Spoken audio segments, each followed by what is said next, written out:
अस्सलाम वालेकुम जी, मेरा नाम है मोहम्मद रहमान और मेरे चैनल का नाम है पाक यूथ। तो दोस्तों, आज है हमारा 4th डे जिसमें हम टॉपिक कवर करेंगे what is heat stroke, what are the causes of heat stroke, symptom of heat stroke as well as what are the prevention of heat stroke, जिस वजह से हम बच सकते हैं हीट स्ट्रोक होने से। इससे पहले कि वीडियो को हम शुरू करें, अगर आप इस चैनल पर नए हैं तो इस चैनल को सब्सक्राइब कीजिएगा, लाइक कीजिएगा और आगे शेयर जरूर कीजिएगा। तो बिना किसी रुकावट के वीडियो को शुरू करते हैं। तो दोस्तों, सबसे पहला हमारा जो क्वेश्चन है वो है व्हाट इज हीट स्ट्रोक। दरअसल हीट स्ट्रोक एक ऐसी कंडीशन है जिसमें हमारा बॉडी का टेम्परेचर वो इंक्रीज कर जाता है अबव 104 डिग्री फ़ारेनहाइट स्केल और 40 degree Celsius.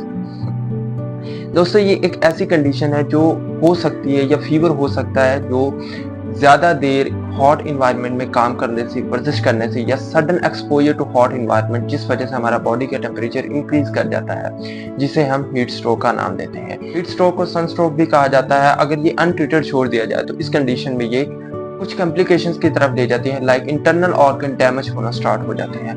According to Center of Disease Control and Prevention, from 1999 to 2010, about 7,415 people are died by heat stroke। मतलब यूनाइटेड स्टेट अमेरिका में 1999 से 2010 के दरमियान 7,415 ऐसे लोग हैं जिनकी डेथ हुई हीट स्ट्रोक की वजह से।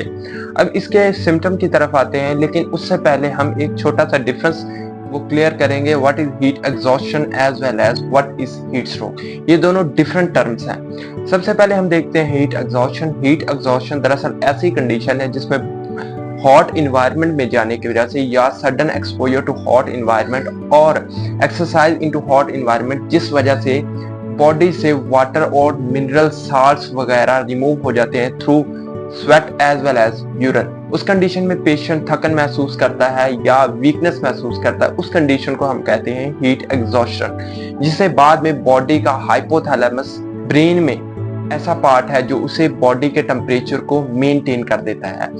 और इसके बाद दूसरी कंडीशन आ जाती है, अगर बॉडी का ये हाइपोथैलेमस अपनी एबिलिटी खो देता है कि वो अपने बॉडी के टेम्परेचर को नॉर्मलाइज कर सके, तो उस कंडीशन में बॉडी का टेम्परेचर 104 डिग्री फ़ारेनहाइट स्केल से अबव चल जाता है, जिसे हम हीट स्ट्रोक का नाम देते हैं। इसके सिम्टम की तरफ आए तो इसका जो सबसे पहला सिम्टम है वो है बॉडी का टेम्परेचर इंक्रीज कर जाता है। जैसा कि हमने पहले भी बता दिया, बॉडी का टेम्परेचर 104 डिग्री फ़ारेनहाइट स्केल से अबव चला जाता है या 40 डिग्री सेल्सियस से अबव चला जाता है, जबकि हमारा बॉडी का normal temperature 96 to 98 Fahrenheit scale as well as 37 degree Celsius normal temperature है।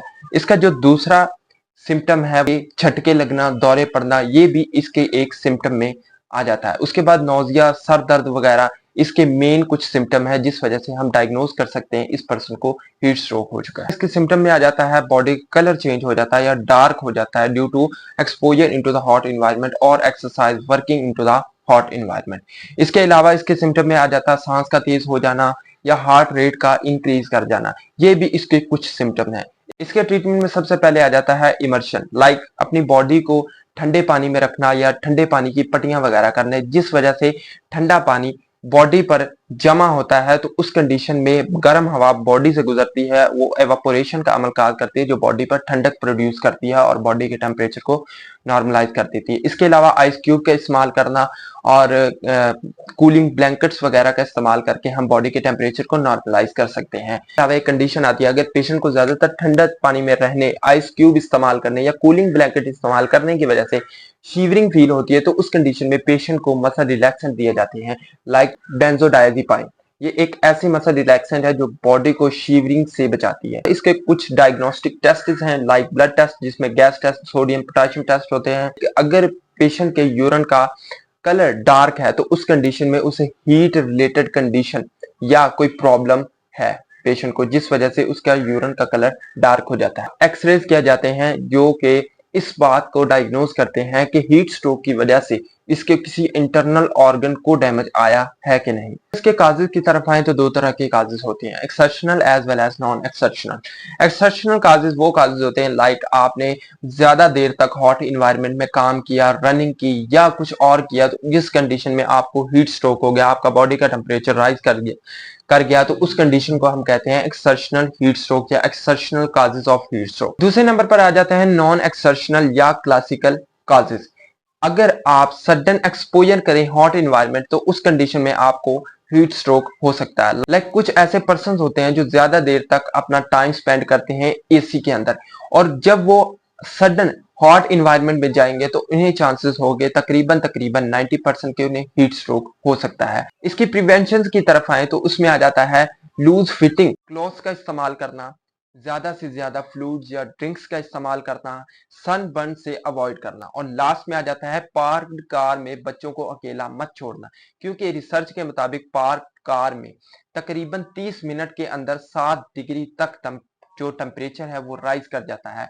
यूएसए में तकरीबन 1998 से 2011 के दरमियान 500 चिल्ड्रन की डेथ हुई इसी वजह से। तो ये था हमारा आज का टॉपिक जिसमें हमने कवर किया what is heat stroke, what are the causes of heat stroke, what are the symptom of heat stroke, what are the treatment of heat stroke as well as what is the prevention of heat stroke. उम्मीद करता हूँ आपको इस topic की बहुत अच्छी तरह समझ आई होगी। मेरी नेक्स्ट वीडियो के लिए मेरे चैनल को सब्सक्राइब कर लीजिएगा। तब तक के लिए अल्लाह हाफिज।